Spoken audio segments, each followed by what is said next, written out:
السلام علیکم ورحمۃ اللہ وبرکاتہ۔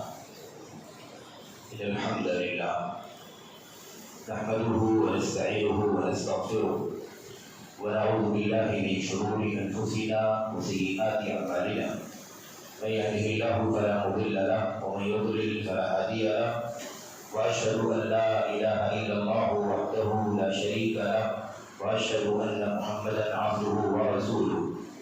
أما بعد فإن خير الحديث كتاب الله، وخير الهدي هدي محمد صلى الله عليه وسلم، وشر الأمور محدثاتها، وكل محدثة بدعة، وكل بدعة ضلالة، وكل ضلالة في النار۔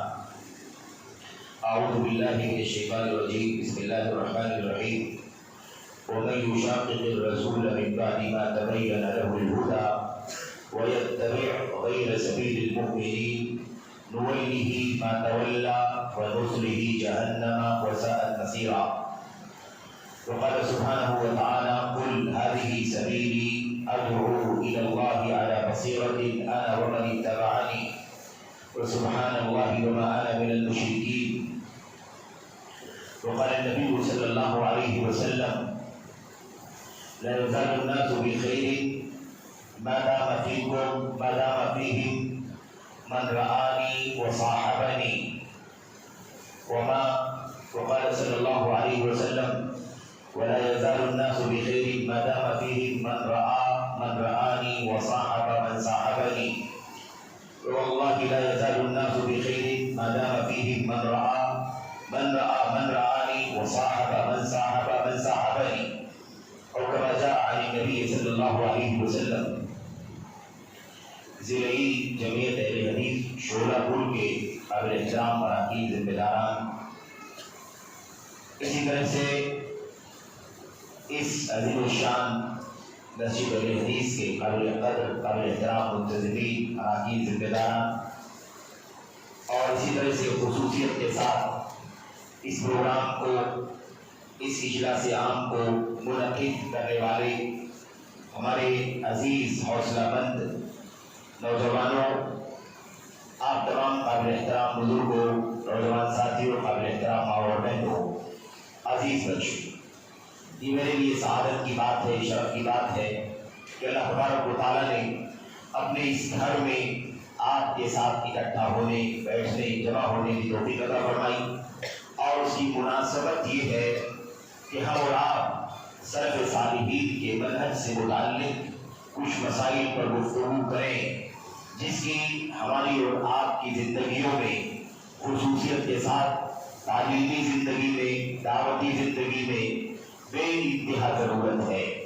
اگر ہم اپنی تعلیم و تربیت اور دعوت و اصلاح کے موضوع کے سلسلے میں، خصوصیت کے ساتھ ایسے علم اور علماء کے مسائل میں، خصوصیت کے ساتھ ایسے دعوت اور دعات کے مسائل میں، خصوصیت کے ساتھ حضرات صحابہ کرام، تابعین اور ان کے نقش قدم پر خیر القرون اور ان کے بعد کے لوگ جو ہیں، اگر ان کے نقش قدم کی تلاش نہ کریں کہ کیسے انہوں نے تعلیم و تعلم کی زندگی گزاری، کیسے انہوں نے دعوت و ارشاد کی زندگی گزاری، کیسے انہوں نے اپنے علماء سے علم حاصل کیا، کیسے انہوں نے اپنے کبار سے، اپنے امانت داروں سے اور اپنے اخیار سے وابستہ ہو کر کے اپنے دین کی، اپنے ایمان کی، اپنی عبادات کی، اپنے عمل کی، سلوک کی اور اپنے اخلاق و کردار کی حفاظت کا سامان کیا، تو آج ہم بہت سارے فتنوں میں گھرے ہوئے ہیں۔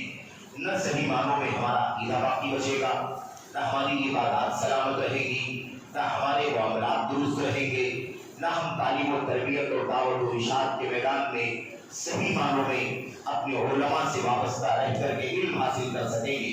نتیجہ یہ ہوگا کہ ہمیں اور آپ کو بہت سارے فتنے اپنی لپیٹ میں لیتے چلے جائیں گے، اور ہم تعلیم و تربیت کے میدان میں جو اصول ہمارے اسلاف نے ہمیں دیا ہے، ان اصولوں سے دور ہونے کی وجہ سے علم کا، تعلیم کا، دعوت کا وہ فائدہ نہیں اٹھا سکیں گے جو صحیح معنوں میں اٹھانا چاہیے۔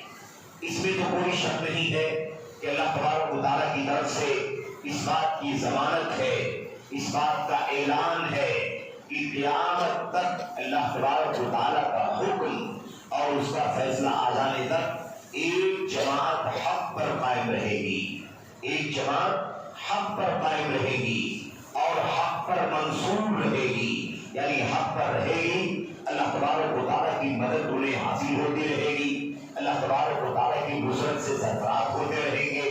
مخالفت کرنے والے ان کا کچھ بال بیگا نہیں کر سکیں گے، ان سے نفرتیں کرنے والے، دشمنی کرنے والے، انہیں بے سہارا چھوڑ دینے والے، ان کا بائیکاٹ کرنے والے انہیں کسی طرح سے نقصان نہیں پہنچا سکیں گے۔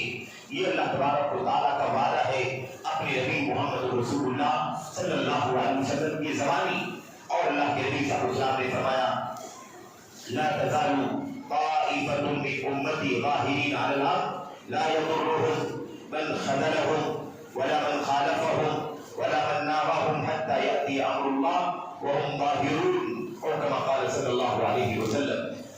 تو یہ وعدہ ہے نبی کریم صلی اللہ علیہ وسلم کے زمانے اللہ تبارک و تعالیٰ کا، ایک جماعت ہمیشہ حق پر قائم رہے گی۔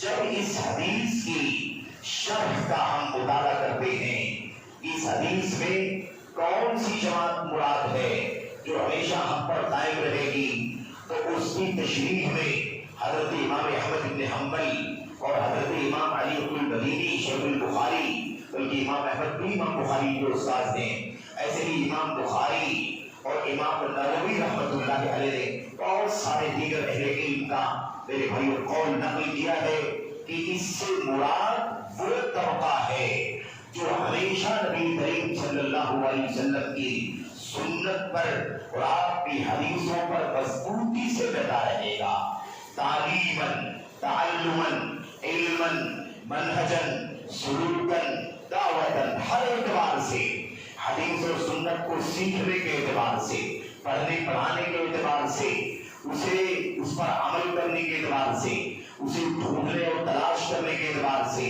اور اسے اللہ تبارک و تعالیٰ کے بندوں تک پہنچانے کے اعتبار سے، ہر اعتبار سے جو طبقہ نبی کریم صلی اللہ علیہ وسلم کی سنت پر قائم رہے گا، وہ طبقہ مراد ہے کہ ایسے لوگ ہمیشہ قائم رہیں گے، ہمیشہ مخالفت بھی ہوتی رہے گی، لیکن مخالفت کرنے والے کوئی بال بیگا نہیں کر سکیں گے، بگا نہیں سکیں گے۔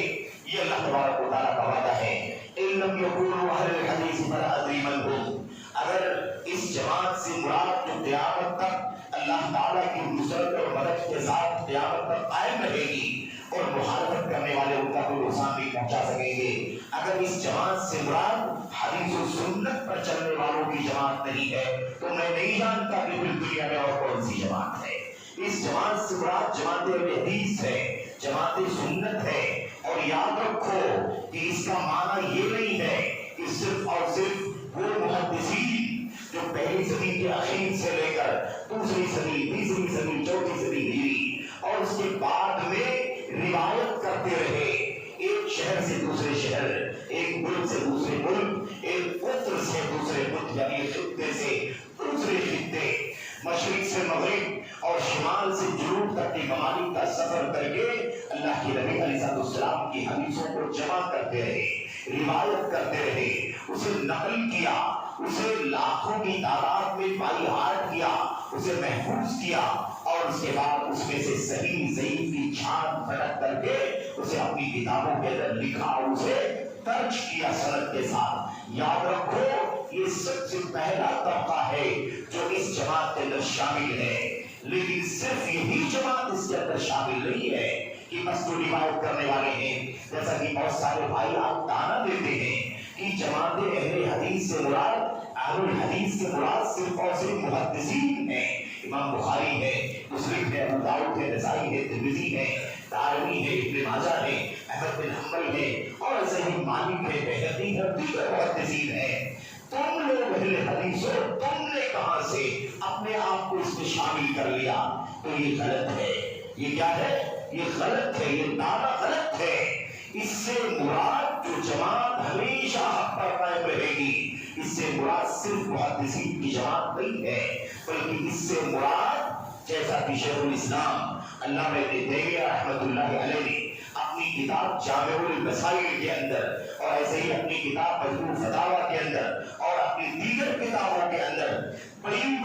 سے لکھا کہ اس سے صرف اور صرف روایت کرنے والے محدثین مراد نہیں ہے، بلکہ ہر دور میں حدیث و سنت کو پڑھنے والے، اس کی روایت کرنے والے، اسے کتابوں میں لکھنے والے، اس کی شرح کرنے والے، اس کو پڑھنے پڑھانے سیکھنے سکھانے کی مجلسیں اور علمی حلقات منعقد کرنے والے، اور پھر اسے لوگ اس پر عمل کرنے والے، ایمان کا مسئلہ ہو، عقیدے کا مسئلہ ہو، عبادات کا مسئلہ ہو، حلال و حرام کا مسئلہ ہو، حکومت کا سیاست کا مسئلہ ہو، شادی بیاہ نکاح طلاق کا مسئلہ ہو، کھانے پینے اٹھنے جاگنے سونے کے مسائل کا مسئلہ ہو، ہر زندگی کے تمام تر مسائل میں اس حدیث و سنت کو ڈھونڈنے والے، اس کی تلاش کرنے والے، ہر مسئلے میں یہ لوگ، اور پھر اس کی دعوت دینے والے، گالیاں سن کے بھی دعوت دینے والے، پورے گنڈے سن کر کے بھی دعوت دینے والے، حکومتوں میں چھوٹی سچی شکایتیں کرنے والوں کی شکایتوں کے باوجود بھی دعوت دینے والے،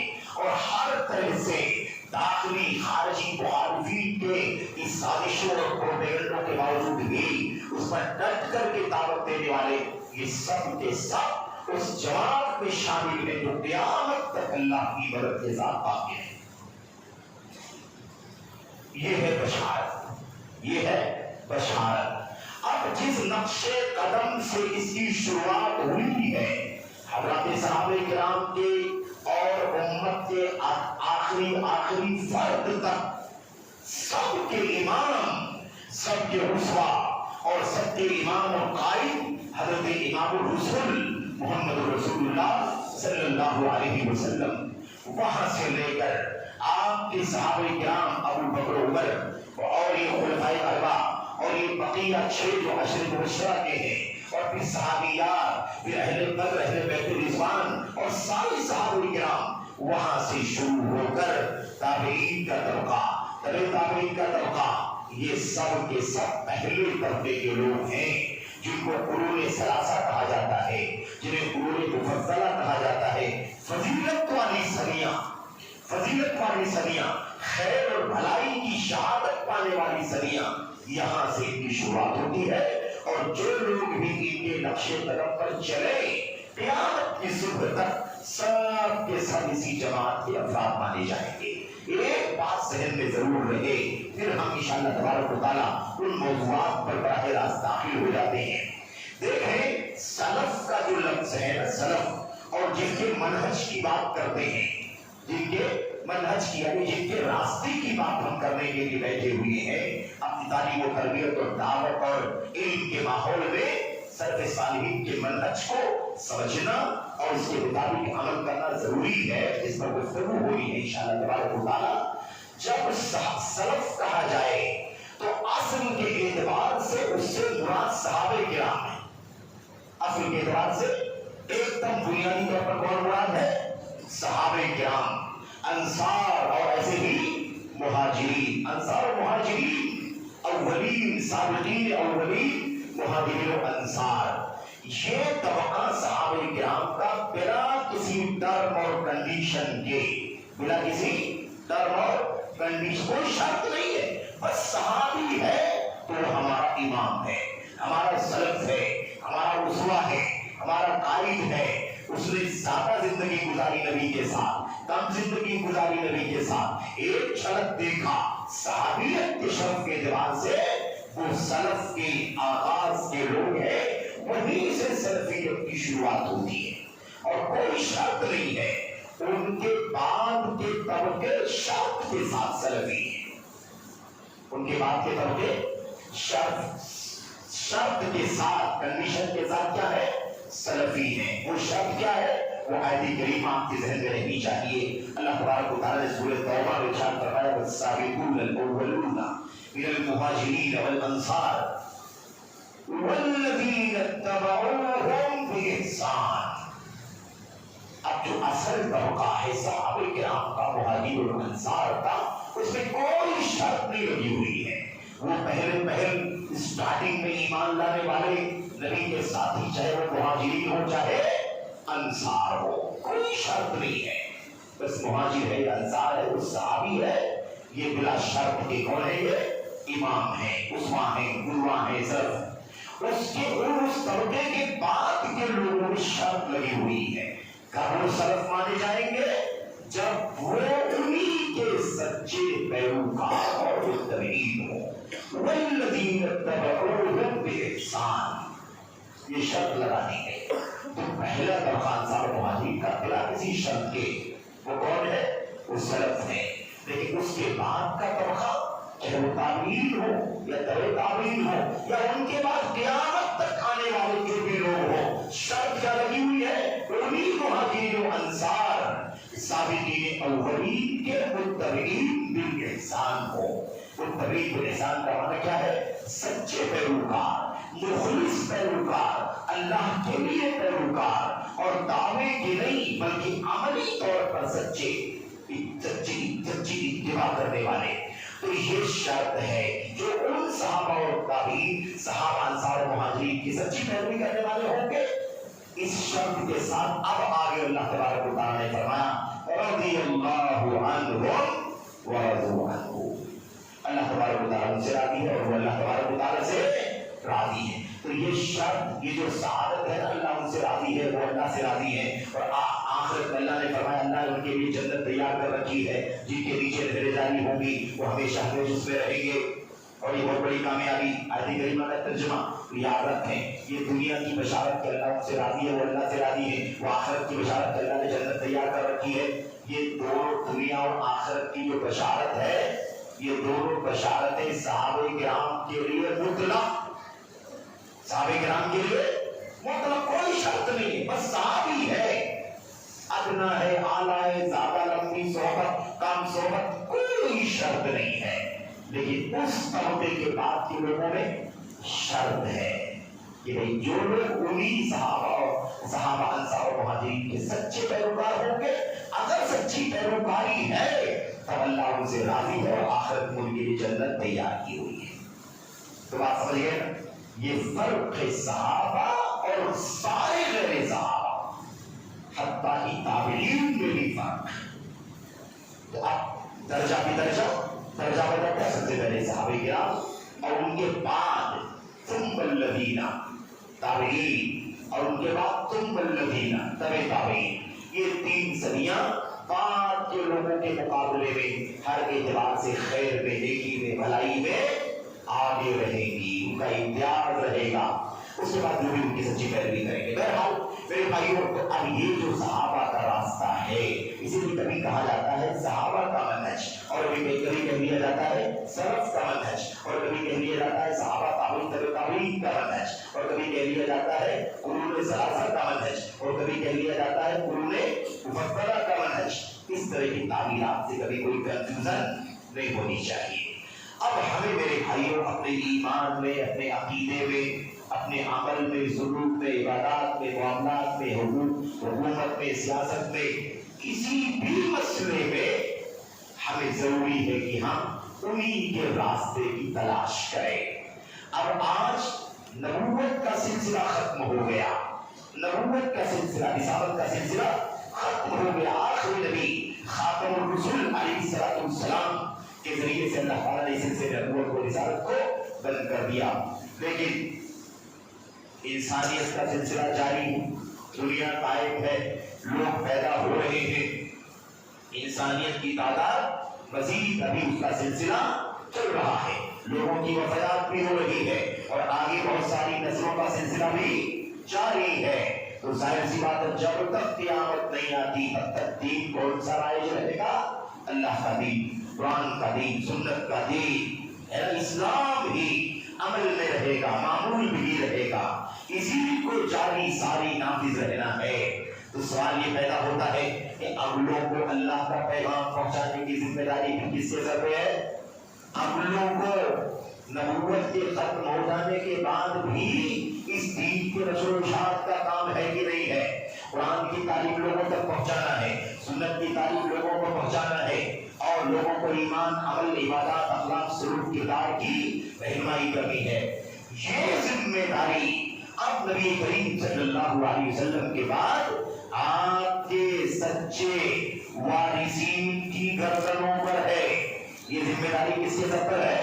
نبی کریم صلی اللہ علیہ وسلم کے سچے وارثین کی گردنوں پر یہ ذمہ داری ہے. العلماء ورثۃ الانبیاء، العلماء ورثۃ الانبیاء وان الانبیاء لم یورثوا دینارا ولا درہما وانما ورثوا العلم فمن اخذه اخذ بحظ وافر. اللہ کے نبی صلی اللہ علیہ وسلم نے فرمایا کہ علماء جو ہے نا یہ نبیوں کے وارثین ہیں. علماء سے مراد کون سے علماء؟ جو اسی وراثت کو حاصل کرنے والے ہیں جو وراثت نبی نے چھوڑی ہے. نبیوں نے کون سی وراثت چھوڑی ہے؟ علم وحی کی وراثت. وراثت کیا چھوڑی؟ علم وحی کی وراثت. وحی جو اللہ تبارک و تعالیٰ کی طرف سے اترتی تھی نبیوں کے اوپر، رسولوں کے اوپر، اسی کو چھوڑا ہے. ہمارے آخری نبی محمد رسول اللہ صلی اللہ علیہ وسلم نے وراثت میں قرآن اور اس کے بعد قرآن کریم کا بیان، تفسیر، شرح، اس کی وضاحت، اس کی قولی تشریح، عملی تشریح، تقریری تشریح، فتاوی، فقہ، مسائل، فیصلے، ان تمام شکلوں میں اللہ کے نبی علیہ السلام نے علم وحی کی وراثت چھوڑی ہے. اب امت کو رہنمائی کرنے کا مشن کس کے حوالے ہے؟ انہی وارثین انبیاء کے. تو جیسے نبیوں کا مشن تھا اور نبی اپنے نبیوں کے وجود کے وقت امت کے لوگ نبی علیہ السلام سے رجوع کیا کرتے تھے، اسی لیے اسی طرح سے نبی علیہ السلام کی وفات کے بعد امت کے لوگ اللہ کے نبی کے سچے وارثین سے رجوع کرتے تھے علم حاصل کرنے کے لیے، عقیدے کی معلومات کے لیے، عبادات کی معلومات کے لیے. اسی مسئلے میں الجھن پیدا ہو جائے، کیا کرنا ہے کیا نہیں کرنا ہے، ان تمام کے لیے کس سے رجوع کرتے تھے؟ امت کے سچے نبیوں کے سچے نبی علیہ السلام کے سچے وارثین سے رجوع کرتے تھے. اب صحابہ کرام کا طبقہ، یہ صحابہ کرام تو اللہ تعالیٰ کے چنندہ اور گزیدہ ہیں، ان سے امت کے لوگ رجوع کیا کرتے تھے، تابعین رجوع کرتے تھے. اور جو ان صحابہ میں علماء صحابہ ہوا کرتے تھے جن کا گہرا تعلق تھا علم حاصل کرنے سے، وہ دیگر مشغولیتوں سے آزاد ہو کر کے زیادہ سے زیادہ وقت فارغ کر کے نبی کریم صلی اللہ علیہ وسلم کے ساتھ میں رہا کرتے تھے، آپ کے علم کو سنتے تھے، آپ کی حدیثوں کو، قرآن کریم کی آیات کو، اس کی تشریح کو، اس کی تفسیر کو، اس کے بیان کو سنتے تھے. ان علماء صحابہ سے صحابہ کرام کیا کرتے تھے؟ رجوع کرتے تھے. ہو سکتا ہے کسی صحابی کا علم کا مقام امت کے اوپر اونچا ہو، لیکن اگر علم کا معاملہ اگر کسی کے پاس کسی مسئلے کا علم ہو تو وہ بڑے مقام والا صحابی بھی علم کے مسئلے میں اس صحابی سے رجوع کرتا تھا جس کے پاس سنت کا علم ہوا کرتا تھا.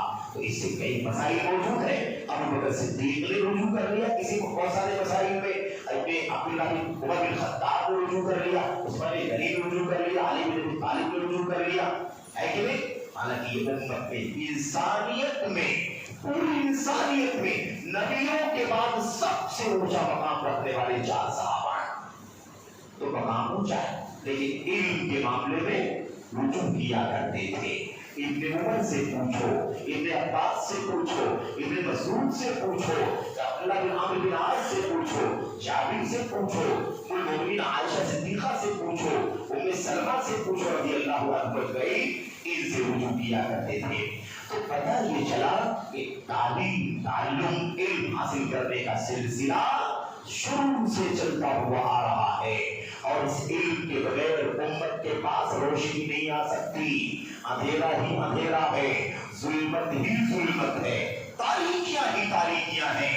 جب تک یہ امت اپنے علماء سے وابستہ نہیں ہوگی تب تک دین کے معاملے میں، عقیدے کے معاملے میں، حلال و حرام کے معاملے میں، اللہ کی رضا کا کون سا کام ہے، اللہ کی ناراضگی کا کون سا کام ہے، اس کا فیصلہ کرنے میں اندھیرے میں رہے گی.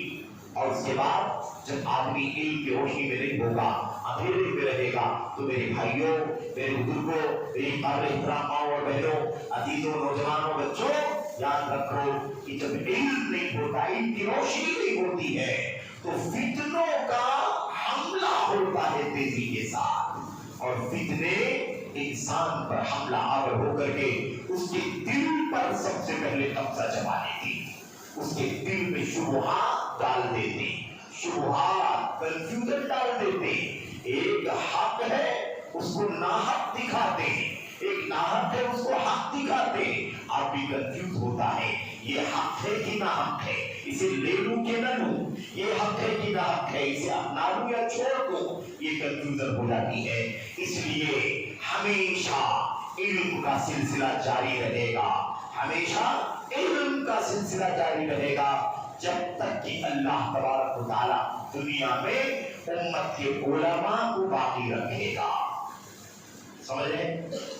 امت کے علماء باقی ہیں تو علم باقی ہے, اور جب تک علماء باقی ہیں سنت کے علماء سنت کی بات ہو رہی ہے, علماء عقیدے صحیحہ کی ہو رہی ہے بات, علماء منہج طریقہ صحابہ کی بات ہو رہی ہے.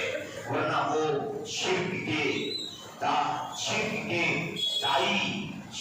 داعیات جو ہیں, جو باطل کے داعیان ہیں, جو بدعات کے پرچارک ہیں, جو ہوس اور خواہشات کی دعوت دینے والے ہیں, جو اپنے نفسوں کی طرف انسانیت کو بلاتے ہیں, اپنے نجی جھنڈوں کی طرف لوگوں کو بلاتے ہیں, اپنے بیرروں کی طرف بلاتے ہیں, اپنی بنائی ہوئی پارٹیوں اور اپنے احزاب اور فرقوں کی طرف بلاتے ہیں, اور لوگوں کو اور ان کے دین و ایمان کو, ان کے عقیدوں کو میرے بھائی برباد کرنے کی کوشش کرتے ہیں خوبصورت ناموں سے. وہ مراد نہیں ہے, وہ مراد نہیں ہے, بلکہ اللہ کے نبی صلی اللہ علیہ وسلم نے ان دونوں پہلوؤں کو بھی بہت اچھی طرح سے واضح کر دیا ہے. ایک بات تو آپ کے سامنے صحیح بخاری وغیرہ کی اور دیگر کتابوں کی اس روایت میں اللہ کے نبی صلی اللہ علیہ وسلم نے فرمایا تھا کہ اللہ لا يقبض العلم انتزاعا ينتزعه من صدور العباد. اللہ تبارک و تعالیٰ بندوں کے دلوں سے علم کھینچ کر علم نہیں اٹھائے گا, بلکہ وَإِنَّمَا يَقْبِضُ الْعِلْمَ بِقَبْضِ الْعُلَمَاءِ, بلکہ علماء کو موت دے کر کے علم اٹھائے گا. ایک دو کر کے علماء کو موت دے دے گا, علماء مر جائیں گے اور علم ان کے سینے میں جو ہے وہ بھی ان کے ساتھ دفن ہو جائے گا مٹیوں میں, اور اس طرح سے علم کا ہو جائے گا, اٹھ جائے گا. اور جب علماء نہیں رہیں گے تو علم اٹھ جائے گا. یاد رکھو علم رہے گا علماء کے رہنے سے, علم رہے گا علماء کے رہنے سے, علم اٹھ جائے گا علماء کے اٹھ جانے سے. علم باقی نہیں رہے گا کتابوں کے باقی رہنے سے, اور علم نہیں علم نہیں اٹھے گا کتابوں کے اٹھنے سے, بلکہ علم کا بقا علماء کا بقا ہے, علماء کا بقا ہی علم کی بقا ہے, اور علم کا اٹھ جانا ہی علماء کا اٹھ جانا ہی علم کا اٹھ جانا ہے. اسی لیے اللہ کے نبی صلی اللہ علیہ وسلم فرمایا کرتے تھے خذوا العلم قبل ان يذهب, خذوا العلم قبل ان يذهب, علم کے جانے سے پہلے علم سیکھ لو قبل اس کے کہ علم اٹھا لیا جائے. صحابہ کرام نے اللہ کے نبی نے فرمایا اللہ کے نبی صلی اللہ علیہ وسلم علم کیسے چلا جائے گا, قرآن تو ہمارے بیچ میں ہے, ہم پڑھتے رہتے ہیں, ہم خود بھی پڑھتے ہیں, اپنے بچوں کو پڑھاتے ہیں, اپنی بیویوں کو پڑھاتے ہیں, آپ کی سنت ہے اسے بھی ہم پڑھتے ہیں سیکھتے ہیں, اپنے بچوں کو اپنی بیویوں کو سکھاتے ہیں. فَكَيْفَ يَذْهَبُ الْعِلْمُ, اللہ کے نبی جب قرآن کنٹینیو پڑھا جا رہا ہے, ہم بھی ہمارے بچے بھی اور ہر نسل پڑھ رہی ہے پڑھا رہی ہے, آپ کی سنتیں ہمیشہ پڑھی جا رہی ہیں پڑھائی جا رہی ہے, تو علم کیسے اٹھے گا. اللہ کے نبی صلی اللہ علیہ وسلم نے فرمایا بڑی ہم کو تعجب ہے تمہارے اوپر کہ کتابوں کے رہنے سے علم رہے گا.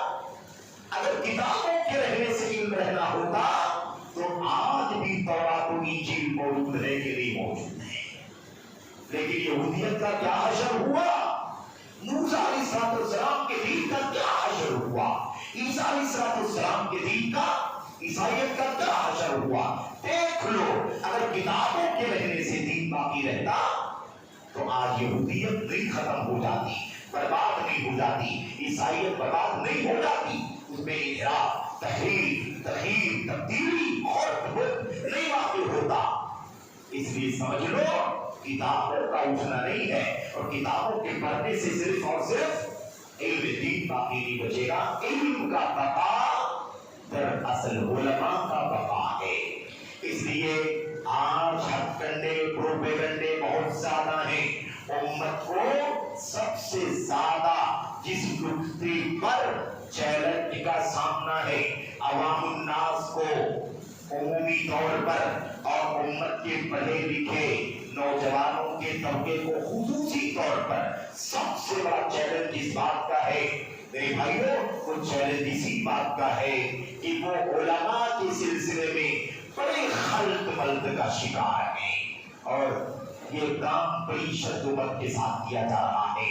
علماء سنت کے علماء، سنت کے علماء، صحابہ تابعین کے نقش قدم پر چلنے والے علماء، نہ اپنی عقل کے گھوڑے دوڑانے والے، نہ اپنی منمانی خواہشات پر چلنے والے، نہ اپنے جھنڈے اور بینر کی طرف بلانے والے، نہ اپنی پارٹی اور اپنی ٹولی اور گروہ کی طرف دعوت دینے والے، بلکہ خالص اللہ کی کتاب اور نبی کریم صلی اللہ علیہ وسلم کی سنت اور جیسے صحابہ کرام نے دین کو سمجھایا اس کی طرف دعوت دینے والے علماء سے ان عوام کو اور خصوصیت کے ساتھ حوصلہ مند جوانوں کو کاٹنے کا کام چل رہا ہے. یہ تعلیم و تربیت اور دعوت کے مسئلے کا سب سے خطرناک پہلو ہے. تعلیم و تربیت، دعوت، اصلاح، تبلیغ، پڑھنے پڑھانے، سیکھنے سکھانے، حق باطل کو جاننے کے مسئلے میں سب سے خطرناک مسئلہ کیا ہے میرے بھائیوں؟ وہ ہے علماء سے کاٹنا اور سنت کے علماء سے عوام الناس کو متنفر کرنا. اور اس کے لیے بڑے بڑے ہتھ کنڈے استعمال کیے جاتے ہیں.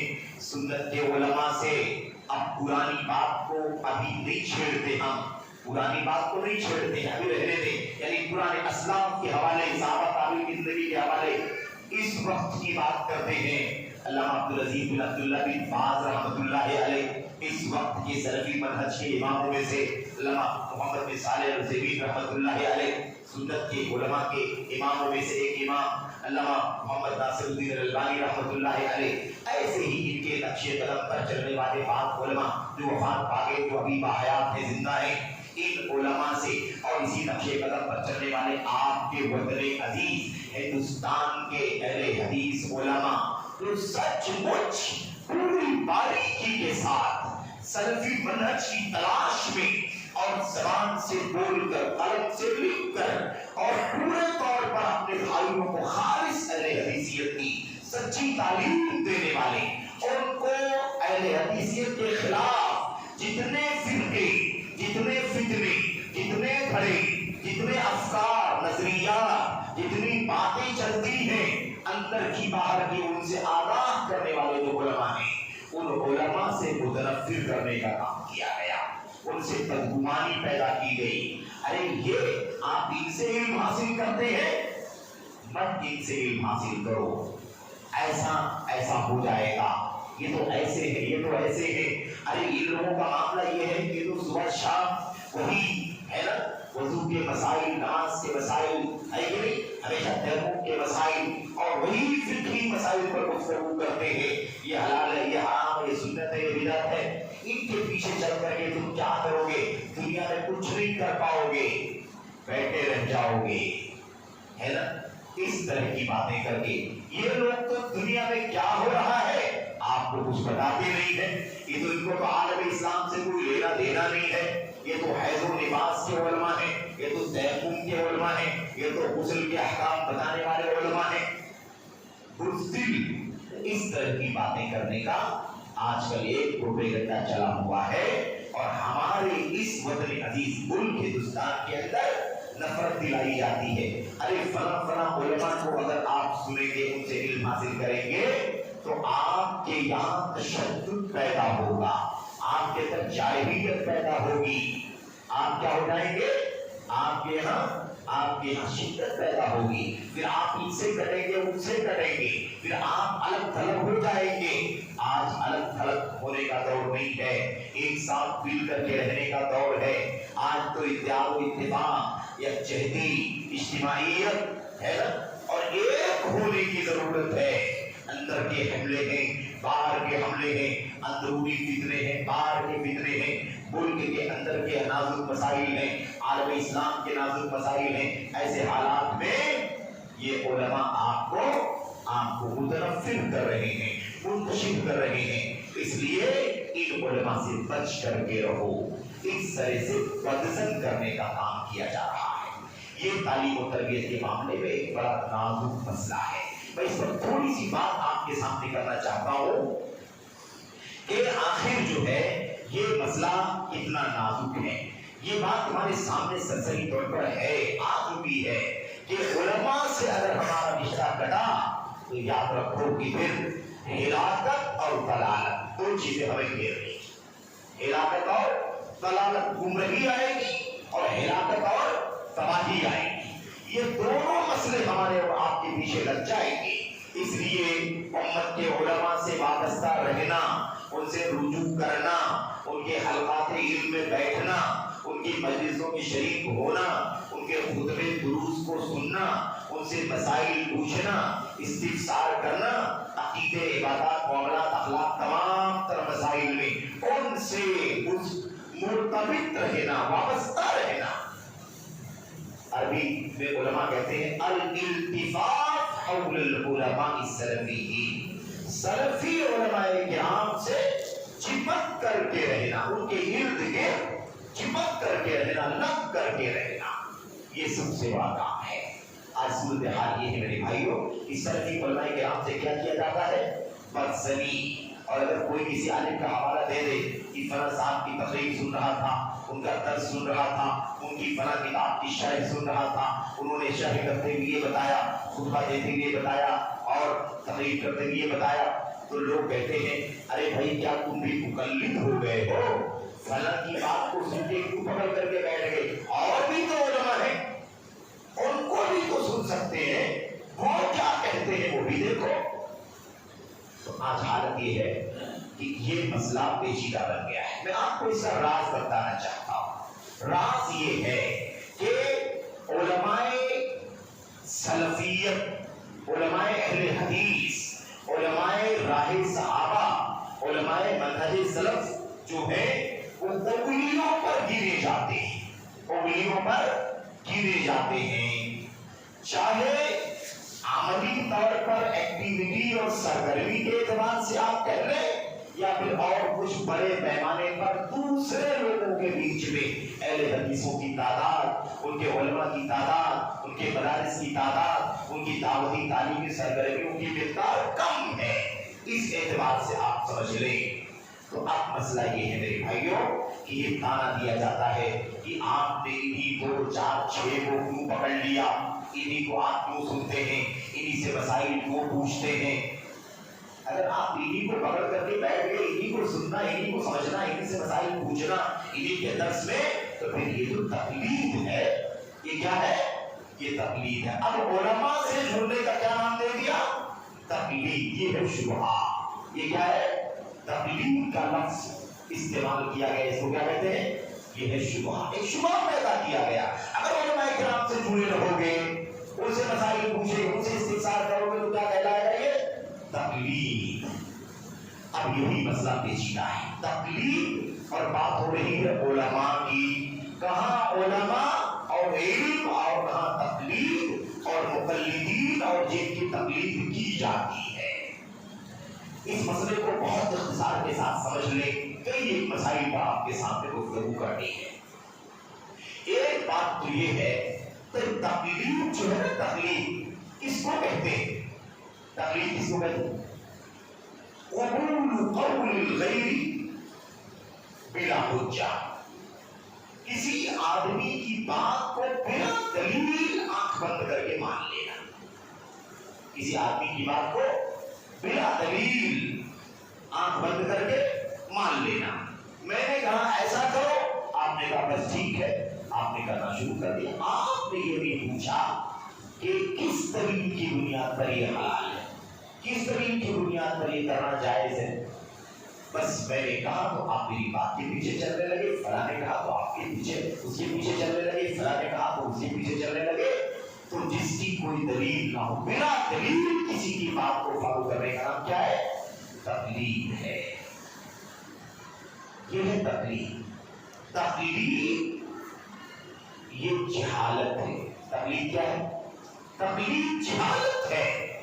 اور مقلد جاہل ہوتا ہے، اور اس مسئلے کو بہت تفصیل سے علامہ ابن القیم رحمۃ اللہ علیہ نے اپنی کتاب اعلام الموقعین میں لکھا ہے، اور علامہ ابن عبد البر قرطبی مالکی رحمۃ اللہ علیہ نے اپنی کتاب جامع بیان العلم وفضلہ میں لکھا ہے، اور علامہ ابن حزم رحمۃ اللہ علیہ نے اپنی کتاب الاحکام فی اصول الاحکام میں لکھا ہے، اور کتابوں کے اندر بھی علماء نے لکھا ہے۔ یاد رکھیں تقلید علم نہیں ہے، جہالت ہے، اور مقلد جاہل ہے، اس لیے کہ علم نام ہے دلیل کا۔ علم کس کا نام ہے؟ دلیل کا۔ العلم هو الدلیل المرشد، علم تو رہنمائی کرنے والی دلیل کو ہے۔ العلم هو الدلیل على الاخلاص والدلیل على المتابعہ، جیسا کہ علامہ ابن القیم رحمۃ اللہ علیہ نے اور ان کے استاد علامہ ابن تیمیہ رحمۃ اللہ علیہ نے لکھا کہ علم کسے کہتے ہیں؟ دلیل کو کہتے ہیں، جو گائیڈ کرے، اور اس کی وضاحت کرتے ہیں کیا کہتے ہیں؟ علم کہتے ہیں اس چیز کو جو دلیل ہو، اور جو دلیل گائیڈ کرے اللہ کی خالص عبادت کی طرف، اور جو گائیڈ کرے نبی کریم صلی اللہ علیہ وسلم کی خالص اتباع اور پیروی کی طرف، وہ ہے دلیل۔ اب مقلد کب سے عالم ہو گیا اور تقلید کب سے علم ہو گیا؟ تقلید جہالت کا نام ہے اور مقلد جاہل ہوتا ہے، اور بڑی تفصیل سے اس مسئلے کو لکھا ہے۔ میرے بھائیوں کی تفصیلات میں نہیں جانا ہے، خلاصہ کلام یہ ہے کہ اب عالم کی بات کو آنکھ بند کر کے اگر کوئی مانتا ہے تب تو ٹھیک ہے، اس کی تقلید ہے، لیکن یہ علماء اہل حدیث، علماء منہج سلف کے دروس میں بیٹھنا اور ان سے علم حاصل کرنا یہ تقلید نہیں ہے، بلکہ وہ عالم علم اہل حدیث اصل میں اپنی بات نہیں بتلاتا بلا دلیل، بلکہ وہ اللہ کا کلام سناتا ہے، نبی کا فرمان سناتا ہے، اللہ کے کلام اور نبی کے فرمان کو سمجھنے والے صحابہ کرام اور ان کے نقش قدم پر چلنے والے پیروکاروں کے حوالے دیتا ہے۔ وہ کب سے تقلید ہو گئی، یہ عمل کب سے تقلید ہو گیا، اسے کب سے تقلید کا نام دے دیا گیا؟ تقلید نہیں ہے بلکہ یہ اتباع ہے۔ تقلید میں اور اتباع میں فرق یہ ہے، اتباع میں دلیل ہوتی ہے جس کے پیچھے چلا جاتا ہے، اور تقلید میں کوئی دلیل نہیں ہوتی ہے، بس جیسے جانور کے گلے میں پٹا ڈال دو اور پٹا پکڑ کر کے کھینچتے چلے جاؤ، جہاں کھینچ کے لے جاؤ وہاں جائے گا، اس سے اس جانور کو کوئی مطلب نہیں کہ آپ رسی پکڑ کے اس کو صحیح راستے پر لے کے چل رہے ہیں یا غلط راستے پر لے کر کے چل رہے ہیں، سمجھ رہے؟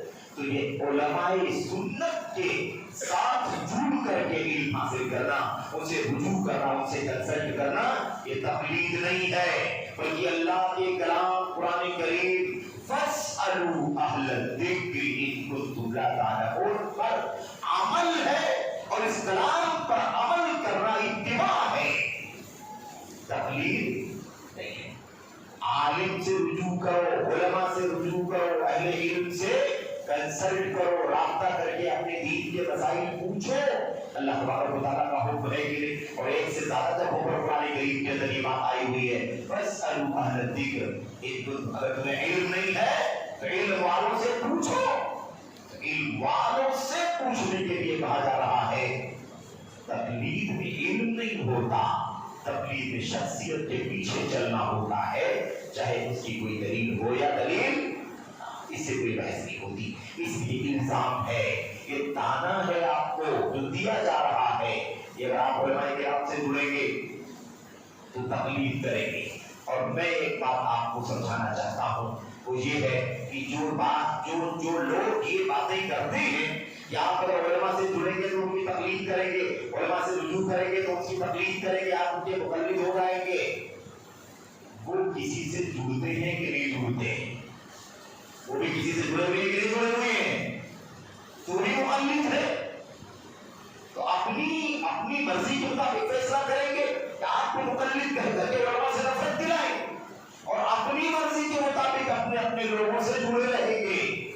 الگ بینر کے ساتھ جڑا ہوا ہے، کوئی اپنے بینر کو، کوئی اپنے اسٹیج کو، کوئی اپنی پارٹی کو، کوئی اپنے فرقے کو، کوئی اپنے ٹرم کنڈیشن کو دنیا میں پھیلا رہا ہے، عام کر رہا ہے، اس کو تقلید نہیں۔ اور آپ علماء سے جڑے ہوئے ہیں تو آپ کو تقلید کا تانا دے کر کے آپ کو مقلد کہا جا رہا ہے۔ یاد رکھو، یہ اصل میں علماء سے کاٹنے کی سازش ہے، علماء سے آپ کو دور کرنے